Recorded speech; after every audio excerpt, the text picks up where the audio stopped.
And good afternoon. Welcome to your only conservative alternative at 4 o'clock Eastern, the Chris Salcedo Show on NewsMax. Here are the headlines trending across America. The worst censors of 2023. One research group exposes all of them this hour. They join us to break it all down and share how these big tech giants can impact the 2024 election.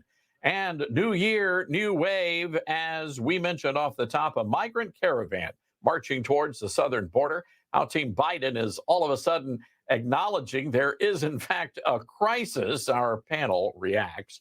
And an attack on Christmas. Pro-Palestinian protesters storming the streets of New York City last night, carrying a mock blood red nativity scene. Tony Perkins, president of Family Research Council, joins me later in the hour to react.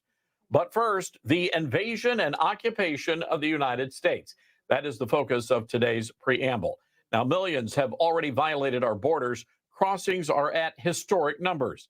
Instead of being sent back to where they came from, the illegals are being given food, shelter, medical care, and plane tickets. Congressman Ralph Norman of South Carolina tells me thousands of illegals are being flown into cities and towns across the nation, all courtesy of the American taxpayers. Now, Norman said one pilot reached out to him from a major American air carrier and was very disturbed about the illegals being forced to board his airplane. He said the illegals had no ID and had not been medically vetted. And at the airport in Tucson, there's literally a sign posted directing illegals to a line for people without passports. Now, get this. American citizens with documents are being manhandled by TSA agents on a daily basis, while illegals without any documentation are being allowed to board the jetliners. Meanwhile, there are growing fears in the media and the political world of terrorist attacks in the homeland. Catherine Herridge, the CBS News journalist, said Sunday she is concerned about a black swan event in 2024. Now, Customs and Border Patrol issued a memorandum 2 weeks ago warning agents to be on the alert for improvised explosive devices, IEDs. So far, at least 10 have been found near the border. And just 3 weeks ago, FBI Director Chris Wray told senators he had never seen a time when there were so many threats against the United States. He said the FBI is working around the clock to identify and disrupt potential attacks. Well, here's the thought. Maybe Mr. Wray ought to consider pulling the agents off conservative parents, pro-lifers, and law-abiding gun owners and focus on the clear and present danger facing the nation. Now, the Democrats tell us these illegals, they're escaping horrifying atrocities in war-torn countries. Well, if that is true, why are the illegals leaving the women and children behind? Most of the people crossing our border are young men of military age, wearing trendy clothes, expensive shoes, and just about everybody has a smartphone. I believe we are watching a coordinated effort by our enemies to infiltrate our nation with a covert army. Now, a number of congressional lawmakers tell me they believe that the sleeper cells are already in the country, just waiting to be activated. It's not a matter of if, but when. That's what our elected leaders are telling us. And fair warning, folks, the October 7th terrorist attack in Israel, it did not start in the big cities. Instead, the invaders targeted small towns and border communities. A sobering thought, as President Biden and the neocons seem more interested in protecting Ukraine's border than our own. Article 4, Section 4 of the Constitution says this: the federal government must protect states against invasion. For that alone, President Biden ought to be impeached. But we need to deal with a more pressing issue, and that's where state legislatures must step up and intervene. If Washington will not act, the border states must. Otherwise, we may not have a country to save. Well, joining me now to discuss this is independent reporter Auden Cabello. And Auden, we appreciate you joining us. Did I overstate the case here, or are we facing a clear and present danger in this country? You stated it quite perfectly. And for me, that lives here on the border, one impact that we're receiving directly is that not only here in Acuña and Del Rio, like we had the Haitians, but now in Piedras Negras and Eagle Pass, our small communities are being impacted. You know, we usually focus on Chicago or New York City. Just imagine these small border town communities that have been receiving these thousands of migrants crossing through our border communities. And just the city of Eagle Pass is having to put the bill up for all the medical expenses that all the migrants are going through, and they're not reimbursed by the federal government. So it's a major impact. And on the caravan, I think one number that's being missed is the number of asylum requests at the Comar. That's the Mexican Commission for Mexican Refugees. They have 100,000 asylum requests. The 8,000 that we're talking about in the caravan, those are the poorest of the poor that can no longer remain in Tapachula because they don't have resources to pay a hotel, to pay rent, to buy food. And so that's why they get organized into these caravans and move to the next small community of Huixtla, where they're currently at.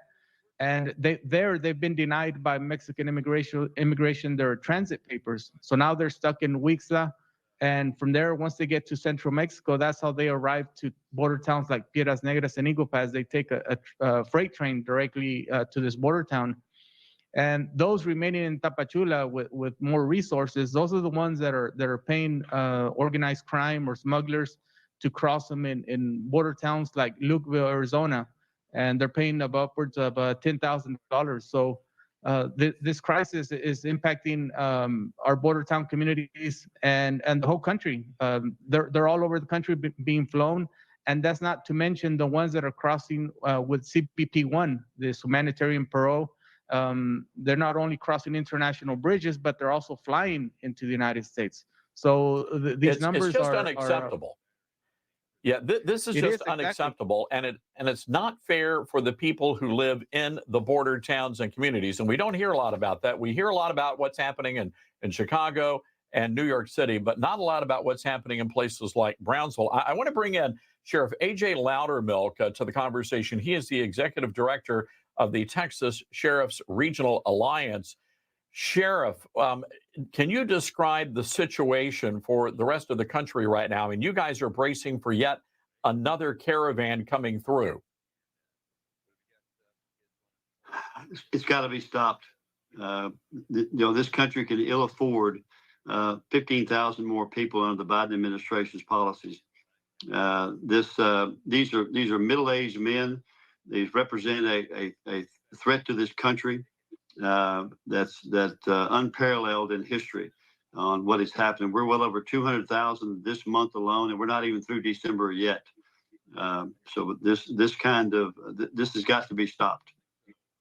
Now, Sheriff, when you look at the numbers of people coming across, I find it very interesting that you have all the Chinese people coming together in a group, then you have all the folks from Africa coming across in a group.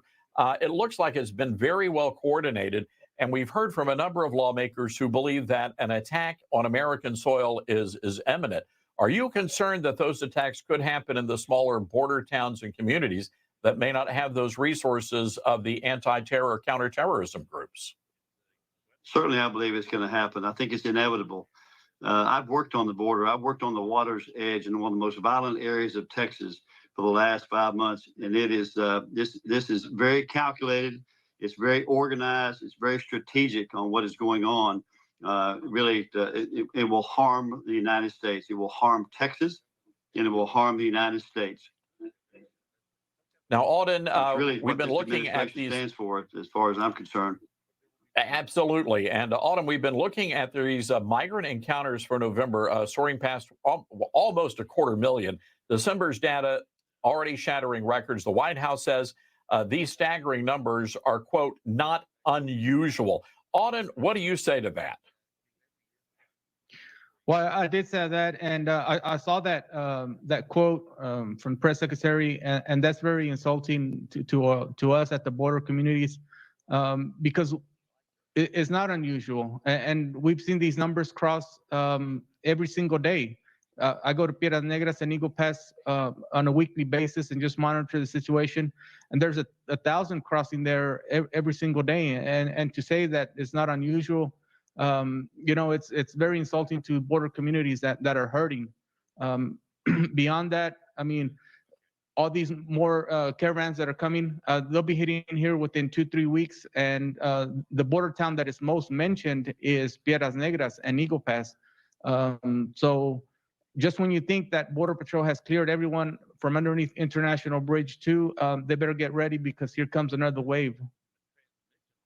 Now, Sheriff, we're being told, and it's estimated that millions of these illegals have already streamed into our cities under Biden, many of them unvetted.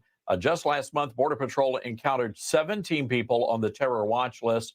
And recently, ICE arrested 24 illegal immigrant sex offenders in Los Angeles. So how concerned are you over the other millions that have come in unvetted? Well, very concerned. Very. I mean, this is the terrible. I mean, the situation that he's put us in, the threats that this nation is now going to have. I think those numbers are very low on the threats in this country, and I think that I believe this. You know, the Biden administration is set about really the lawlessness. They've really redefined that in the time that he's been in the White House with these policies and what he's done to this country. So the threats, I'm very concerned about the threat level on what's going on. When we look at the streams of middle-aged military-grade men that are coming into this country every day, then you have to be concerned. You have to know that something is being planned and something is going to happen in this country of terrible nature. Auden, real quick, you've been covering the border for quite some time now. I'm curious to know what Hispanic Americans who live in those communities on our side of the border, how are they reacting and responding to this illegal alien invasion? There's a lot of frustration. One, we're still dealing with closed bridges. Here in Acuña and Del Rio, wait time is over 6 hours to cross. In Eagle Pass, it's 12 hours. Our railroad was closed. And this is a major impact to local communities economically. As you know, a lot of families commute back and forth, whether it's education, medicine, work. And our economy is heavily impacted. And the ones that are being punished is law-abiding citizens, not the immigrants that are crossing illegally into the country. So there's a lot of frustration. Sheriff, one final question for you. What is your message to other law enforcement officers around the nation as they brace for these illegals that, quite frankly, are just being dumped off into their communities? Stay ready and stay vigilant. The threats are real. They are real that we will face in the months to come, the years to come in this country. All right. Well, no doubt, gentlemen, this is a very dangerous situation for our country. And without secure borders, we do not have a sovereign nation. So we appreciate both of you and the great work that you guys are doing just to alert the rest of the nation. Thank you, Sheriff A.J. Louderback and Auden Cabello. Thank you both, gentlemen. Thank you. Thank you very much.